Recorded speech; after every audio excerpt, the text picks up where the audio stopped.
Hello and welcome back. We are down to one of our last labs, GroudHogs Day.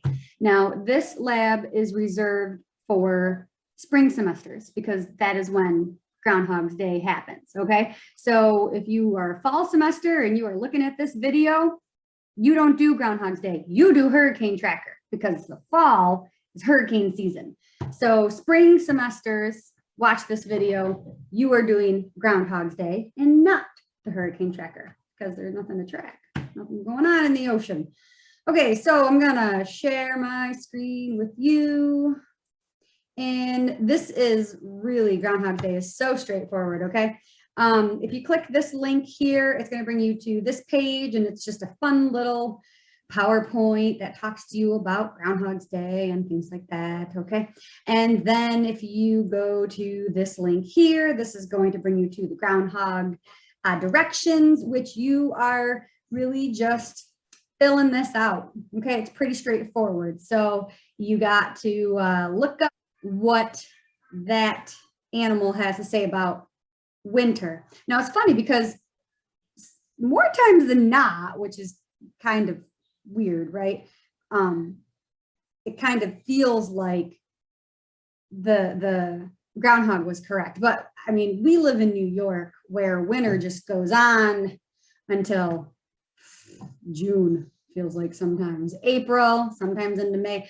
Some areas had snow into May this last year. So you are just reporting whatever is going on at your location. So if you have a little bit of snow on the ground, you have a little bit of snow on the ground, estimate, is it in patches?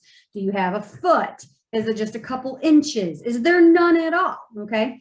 And then determine whether or not you thought the groundhog was correct based upon the weather conditions, however many weeks, the 6 weeks, right after GroudHogs Day.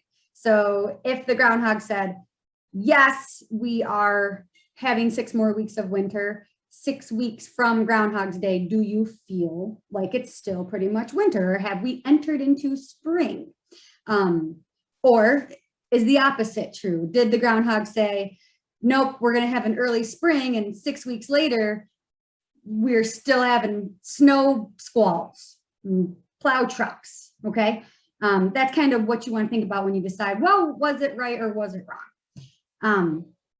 Anyway, answer these questions and give your description, your little discussion here about, what do you think about whether it came true? Don't just say yes or no. You can take off credit for yes or no's, okay? Actually answer. And then save the file and upload it here to the GroudHogs Day assignment submission page. Oh, and by the way, we are broadcasting from a place known as Cascade Falls, also in Ouray, Colorado. So again, cool place to visit, and we'll see you in the next folder.